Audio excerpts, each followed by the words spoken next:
الحمد لله رب العالمين والصلاة والسلام على سيد الأنبياء والمرسلين أما بعد فأعوذ بالله من الشيطان الرجيم بسم الله الرحمن الرحيم قال الله تبارك وتعالى في القرآن المجيد والفرقان الحميد إن الله وملائكته يصلون على النبي يا أيها الذين آمنوا صلوا عليه وسلموا تسليما۔ اللہ عز و جل کے محبوب صلی اللہ تعالی علیہ وآلہ وسلم کا فرمان تقرب نشان ہے، بے شک بروز قیامت لوگوں میں سے میرے قریب تر وہ ہوگا جو مجھ پر درود پاک پڑھے گا۔ حصول برکت کے لیے ایک مرتبہ درود پاک پڑھنے اللہم صلی علی سیدنا و مولانا محمد وبارک وسلم وصلو علیہ۔ پیکر انوار، تمام نبیوں کے سردار، مدینے کے تاجدار صلی اللہ تعالی علیہ وآلہ وسلم نے صحابہ علیہم رضوان سے استفسار فرمایا، کیا تم جانتے ہو مفلس کون ہے؟ صحابہ کرام علیہم رضوان نے عرض کی، ہم میں مفلس یعنی غریب مسکین وہ ہے جس کے پاس نہ درہم ہو اور نہ ہی کوئی مال۔ تو فرمایا، میری امت میں مفلس وہ ہے جو قیامت کے دن نماز، روزہ اور زکوٰۃ لے کر آئے گا، لیکن اس نے فلاں کو گالی دی ہوگی، فلاں پر تہمت لگائی ہوگی، فلاں کا مال کھایا ہوگا، فلاں کا خون بہایا ہوگا اور فلاں کو مارا ہوگا، پس اس کی نیکیوں میں سے ان سب کو ان کا حصہ دیا جائے گا۔ اگر اس کے ذمے آنے والے حقوق کے پورا ہونے سے پہلے اس کی نیکیاں ختم ہو گئی تو لوگوں کے گناہ پر ڈال دی جائیں گے، پھر اسے جہنم میں پھینک دیا جائے گا۔ اے عاشقان رسول، ڈر جاؤ،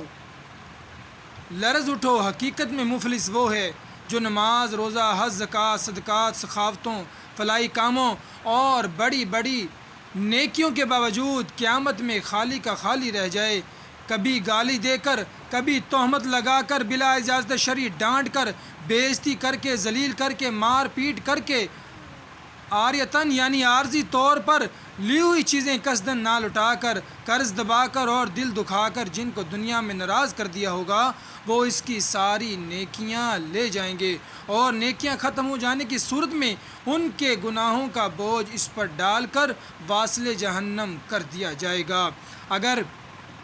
اگر کسی کی غیبت کر لی اور اس کو پتہ چل گیا ہے یا کسی طرح کی بھی حق تلفی کی ہے تو توبہ کے ساتھ ساتھ دنیا میں جس کی حق تلفی کی ہے اسے بغیر شرمائے معافی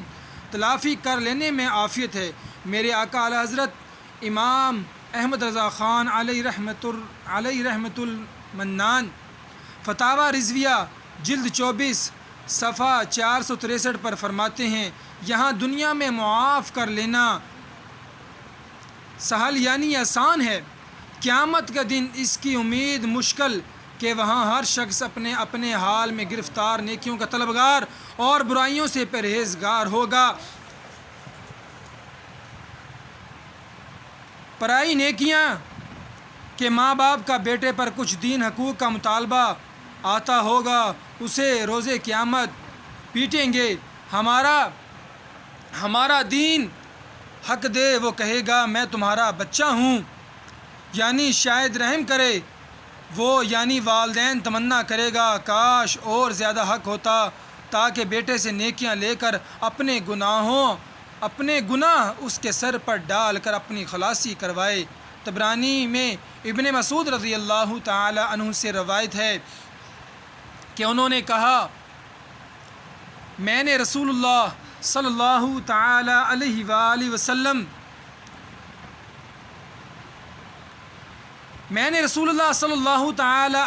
وسلم سے سنا کہ آپ صلی اللہ تعالی علیہ وآلہ وسلم فرما رہے تھے کہ والدین کا بیٹے پر دین ہوگا، قیامت کے روز والدین بیٹے پر لپکیں گے تو بیٹا کہے گا میں تمہارا بیٹا ہوں، تو والدین کو حق دلا دیا جائے گا اور وہ تمنا کرے گا کاش ہمارا حق اور زیادہ ہوتا۔ جب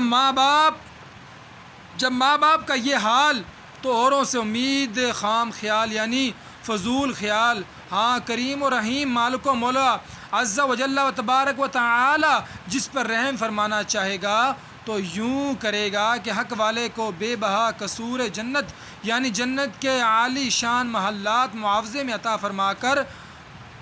عفو حق یعنی حق معاف کرنے پر راضی کر دے گا۔ ایک کرشمہ کرم میں دونوں کا بھلا ہوگا، نہ اس کے حسنات یعنی نیکیاں اسے دی گئی، نہ اس کے سیئات یعنی بدیاں اس کے سر رکھی گئی، نہ اس کے حق ضائع ہونے یا بلکہ حق سے ہزاروں درجے بہتر افضل پایا رحمت حق کی بندہ نوازی بھی خوب ظالم ناجی یعنی نجات پائے اور مظلوم راضی ہو جائے۔ فللہ الحمد حمدن کثیرن طیبن مبارکن فیہ کما یحب ربنا ویرضا، پس اللہ پاک ہی کے لیے ہے ایسی حمد و ثنا جو بہت زیادہ پاکیزہ اور با برکت ہے، جیسا کہ ہمارے رب کی پسند اور رضا ہے۔ یا الہی، جب پڑے محشر میں شور و دار و غیر، امن دینے والے پیارے پیشوا کا ساتھ ہو۔ اے عاشقان رسول، غیبت ایک ایسی آفت ہے کہ اس سے بہت ہی کم مسلمان محفوظ ہوں گے کہ ہمیں غیبت اور دیگر گناہوں سے بچنے اور دوسروں کو بچانے کی بھرپور صحیح کرنی چاہیے۔ غیبت کا ایک سبب ذاتی بغض و دعوت اور نفرت بھی ہے، جس کا علاج عفو یعنی معاف کرنا ہے۔ اس کو یوں سمجھیے کہ آپ کی عزت یا جان یا مال کو کسی نے نقصان پہنچایا ہو، جس کی وجہ سے اس کی نفرت آپ کے دل میں بیٹھ گئی ہو اور آپ ہر جگہ ہر موقع پر اس کی غیبت کرتے پھرتے ہوں۔ یقیناً اس طرز عمل سے آپ کو مسلسل آخرت کا نقصان ہوتا رہے گا۔ تو عافیت اسی میں ہے کہ ناراضی باقی رکھنے کے بجائے معاف کرنے کی عادت بنائی جائے، تاکہ رنجشیں اور نااتفاقیاں پروان ہی نہ چڑھ سکیں۔ سبحان اللہ، بلکہ بعض بزرگان دین رحمہ اللہ علیہم سے تو یہ بھی ثابت ہے کہ وہ پیشگی ہی اپنے حقوق معاف کر دیا کرتے۔ چنانچہ اس کی ترغیب دلاتے ہوئے اللہ پاک کے آخری رسول صلی اللہ تعالی علیہ وسلم کثرت کے ساتھ یہ ارشاد فرماتے، کیا تم میں سے کوئی ایک اس بات سے عاجز ہے کہ وہ ابو دمدم کی طرح ہو؟ انہوں نے عرض کی، ابو دمدم کون ہے؟ ارشاد فرمایا، پہلے لوگوں یعنی پچھلی امت میں ایک شخص تھا، وہ صبح کے وقت یوں کہتا تھا، اللہ پاک، میں نے آج کے دن اپنی عزت کو اس آدمی پر صدقہ کر دیا جو مجھ پر ظلم کرے۔ ایک مسلمان نے بارگاہ خداوندی میں عرض کی، یا اللہ پاک، میرے پاس مال نہیں ہے، میں صدقہ کروں تو جو شخص میری عزت کے در پہ، تو یہ میری طرف سے اس پر صدقہ ہے۔ اللہ پاک نے نبی کریم صلی اللہ علیہ وسلم کی طرف وحی بھیجی کہ میں نے اس شخص کو بخش دیا۔ امام مظلوم حضرت سیدنا امام زین العابدین رحمۃ اللہ تعالی علیہ جب اپنے گھر سے نکلتے تو کہتے، اے اللہ پاک، میں آج صدقہ کروں گا، اور وہ یہ کہ آج جو میری غیبت کرے گا اس کو میں نے اپنی عزت دے دی۔ اے عاشقان صحابہ اہل بیت، شہزادہ علی وقار سیدنا امام زین العابدین رحمۃ اللہ تعالی علیہ کے ارشاد گرامی کے معنی یہ ہیں کہ آج کے روز میری غیبت کرنے والے سے دنیا و آخرت میں بدلہ نہیں لوں گا۔ اس سے مراد ہرگز یہ نہیں کہ غیبت کرنا جائز ہو گیا، غیبت بدستور گناہ ہی رہے گی، وہ اس کی توبہ بھی واجب ہو گئی۔ نیز کوئی یہ نہ سمجھے کہ جس نے نفرت و عداوت اور بغض و کینے سے بچنے کے لیے پیشگی حقوق معاف کر دیے ہوں تو اس کے حقوق تلف کرنا جائز ہو جاتا ہے۔ یاد رہے کہ پیشگی معافی بلا شبہ ایک مستحسن یعنی پسندیدہ عمل ہے، لیکن اس کے باوجود صاحب معاملہ یعنی جو کہ اپنے حقوق پیشگی معاف کر چکا ہے، اس کو حق تلف ہونے پر مطالبے کا حق باقی رہتا ہے۔ ہاں، جو حقوق زمانہ سابقے یعنی گزرے ہوئے دنوں میں تلف کیے جا چکے ہوں اس کو معاف کر دے تو حقوق العباد یعنی بندے کے حقوق معاف ہو جائیں گے۔ لہٰذا اب بھی حقوق اللہ یعنی اللہ پاک کے حقوق ذمہ باقی رہیں گے اور ان کے لیے توبہ ضروری ہو گئی۔ بہرحال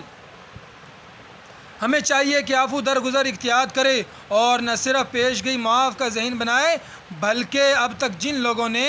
ہمارے حقوق تلف کیے انہیں بھی رضا الہی کے لیے معاف کر دے۔ معاف کرنے کے فضائل کی بھی کیا بات ہے، اس ضمن میں درد روایت ملاحظہ ہو۔ چنانچہ فرمان مصطفیٰ صلی اللہ تعالی علیہ وآلہ وسلم ہے، قیامت کے روز اعلان کیا جائے گا جس کا اجر اللہ پاک کے ذمہ کرم پر ہے وہ اٹھے اور جنت میں داخل ہو جائے۔ پوچھا جائے گا کس کے لیے اجر ہے؟ وہ منادی یعنی اعلان کرنے والا کہے گا ان لوگوں کے لیے ہے جو معاف کرنے والے ہیں۔ تو ہزاروں آدمی کھڑے ہوں گے اور بلا حساب جنت میں داخل ہو جائیں گے۔ حضرت سیدنا ابو ہریرہ رضی اللہ تعالیٰ عنہ سے مروی ہے کہ رسول اللہ صلی اللہ علیہ وسلم نے فرمایا 3 باتیں جس شخص میں ہوں گی اللہ پاک قیامت کے دن اس کا حساب بہت آسان طریقے سے لے گا اور اس کو اپنی رحمت سے جنت میں داخل فرمائے گا۔ میں نے عرض کی یا رسول اللہ صلی اللہ علیہ وسلم وہ کون سی باتیں ہیں؟ فرمایا جو تم سے قطع تعلق کرے گا یعنی تعلق توڑے گا تو اس سے ملاپ کرو، جو تمہیں محروم کرے گا تم اسے عطا کرو، اور جو تم پر ظلم کرے گا تم اس کو معاف کر دو۔ حضرت مولانا روم رحمۃ اللہ تعالی علیہ فرماتے ہیں تو برائے وصل کردن عمدی نہ برائے فصل کردن عمدی، یعنی تو جوڑ پیدا کرنے کے لیے آیا ہے، توڑ پیدا کرنے کے لیے نہیں آیا۔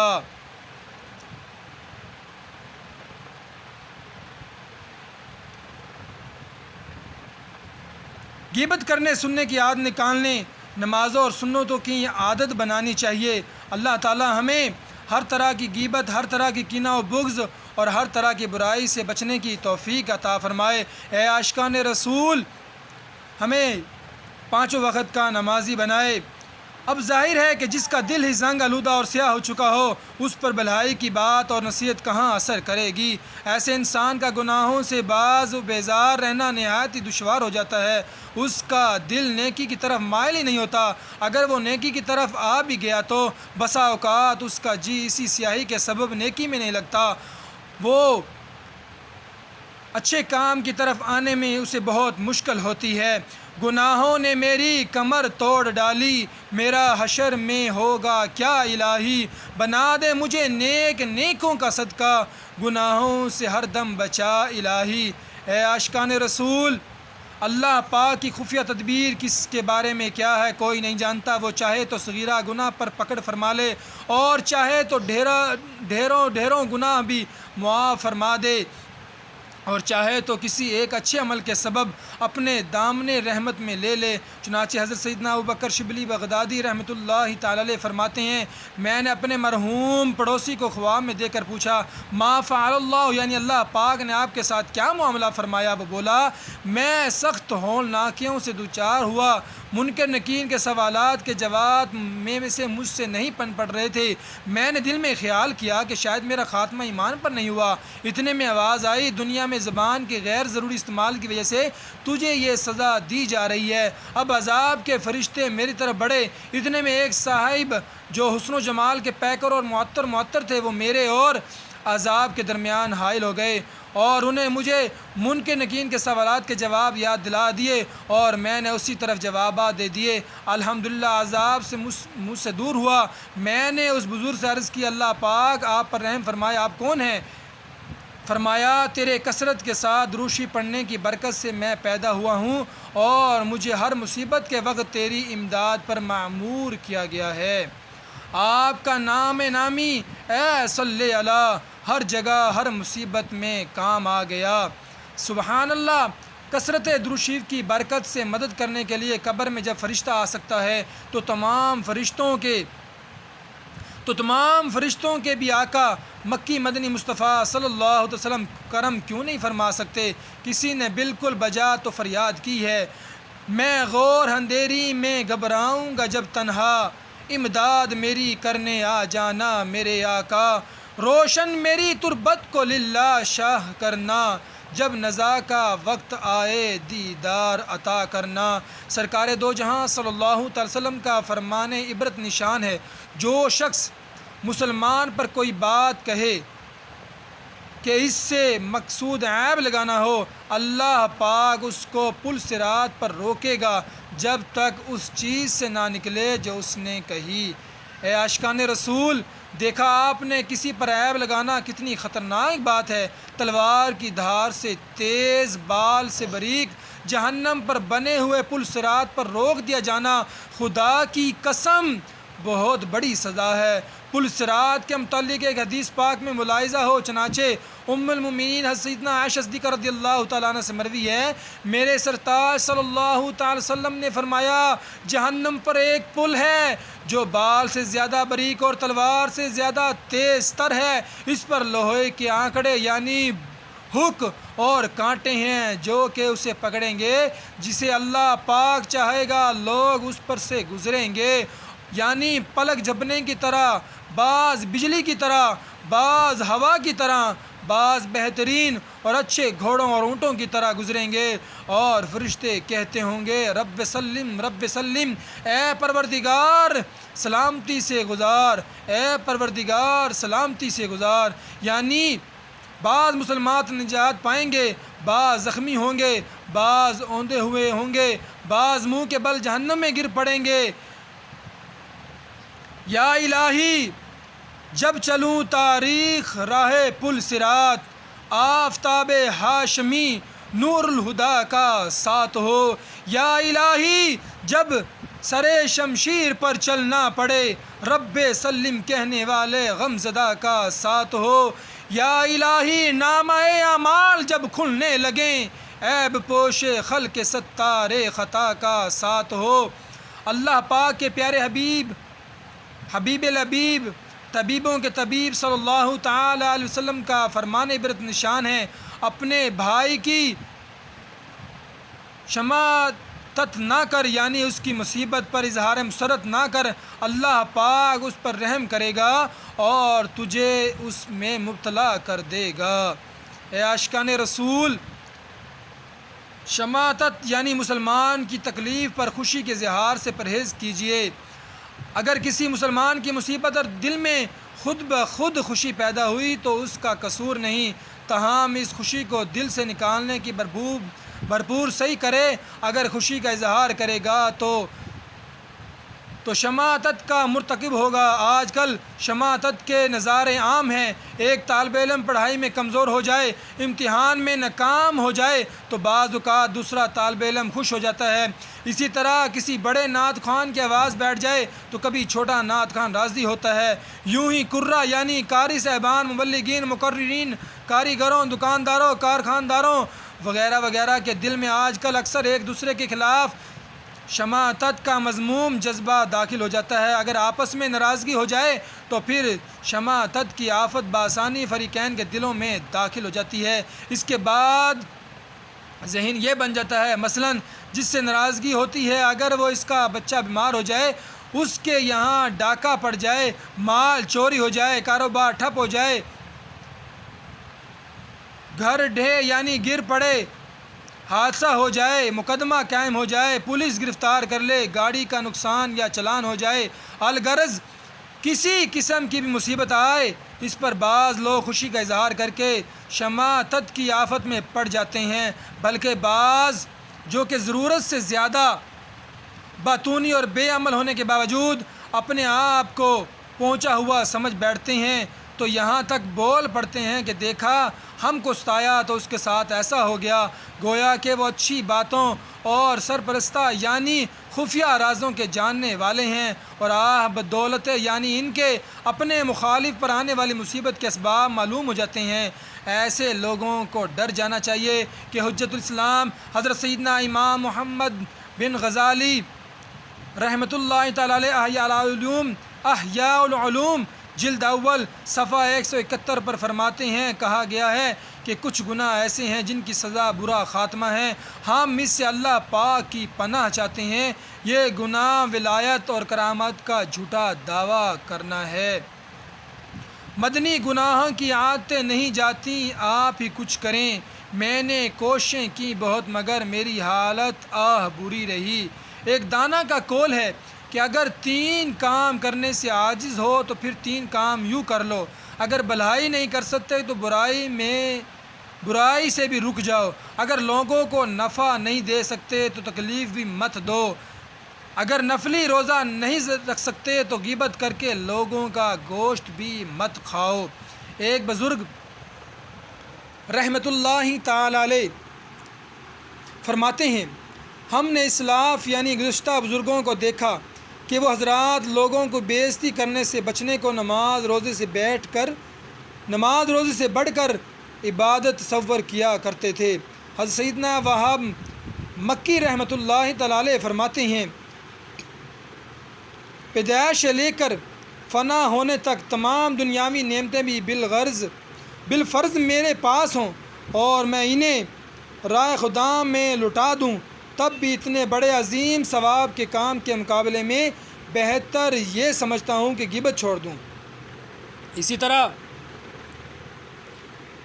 طرح دنیا اور اس کی تمام نعمتوں کو اللہ پاک کی راہ میں لٹانے سے بہتر سمجھتا ہوں کہ اللہ پاک کی حرام کردہ اشیاء کی جانب میری نظر نہ اٹھے۔ اس کے بعد پارہ 26 سورہ حجرات کی آیت نمبر 12 کا یہ حصہ تلاوت کیا، لا یغتب بعضکم بعضا، ایک دوسرے کی غیبت نہ کرو، اور پارہ 18 سورہ نور کی آیت نمبر 30 کا یہ حصہ تلاوت کیا، قل للمؤمنین یغضوا من ابصارہم، مسلمان مردوں کو حکم دو اپنی نگاہیں کچھ نیچی رکھے۔ برادران اسلام، دیکھا آپ نے ہمارے بزرگان دین رحمۃ اللہ تعالی علیہم غیبت وغیرہ کے گناہوں سے کس قدر نفرت کرتے تھے۔ وہ حضرات جانتے تھے اللہ کریم کی ناراضگی سے بڑھ کر کوئی نقصان متصور ہی نہیں۔ اگر کسی ایک گناہ پر ہی آخرت میں پکڑ ہو گئی تو خدا کی قسم سخت رسوائی کا سامنا ہوگا، اور اگر زندگی میں ایک ہی بار غیبت کی اور معتاب یعنی جس کی غیبت کی گئی اس کو معلوم ہو گیا اور اس سے معاف کروانا رہ گیا اور اس پر بروز قیامت گرفت کر لی گئی تو نہ جانے کیا بنے گا۔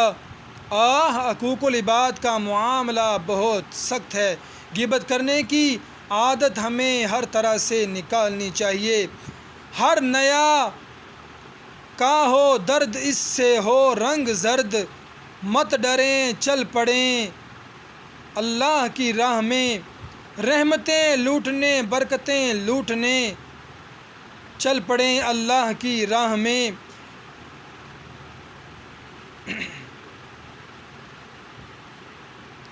اے عاشقان رسول،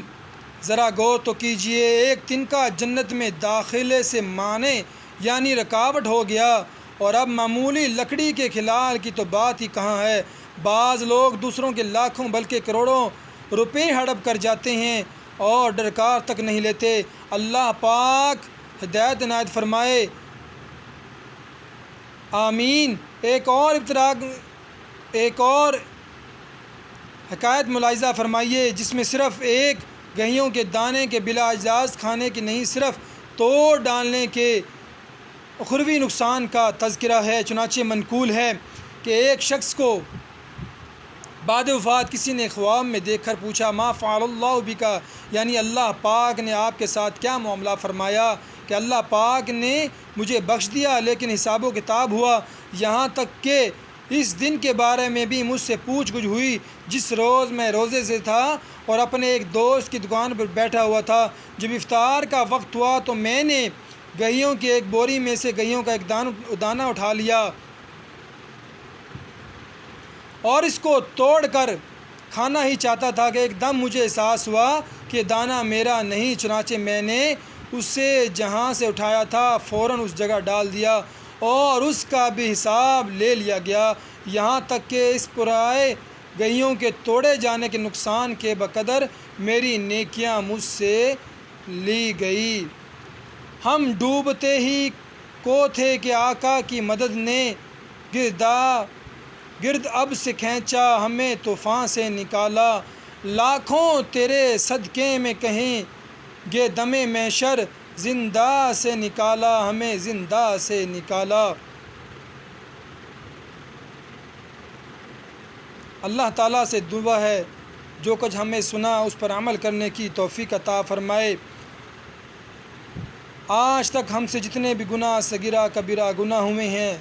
اللہ تعالیٰ ہمارے تمام گناہوں کو معاف فرمائے، اور جن کی ہمیں غیبت کی ہے، تہمت لگایا ہے، بغض کینہ تکبر جو بھی گناہ کیے ہیں، یا اللہ عز و جل ان سب کو معاف فرمائے، اور حقوق العباد یعنی لوگوں سے معافی مانگنے کی توفیق عطا فرمائے۔ آمین بجاہ نبی الامین صلی اللہ تعالی علیہ وآلہ وسلم.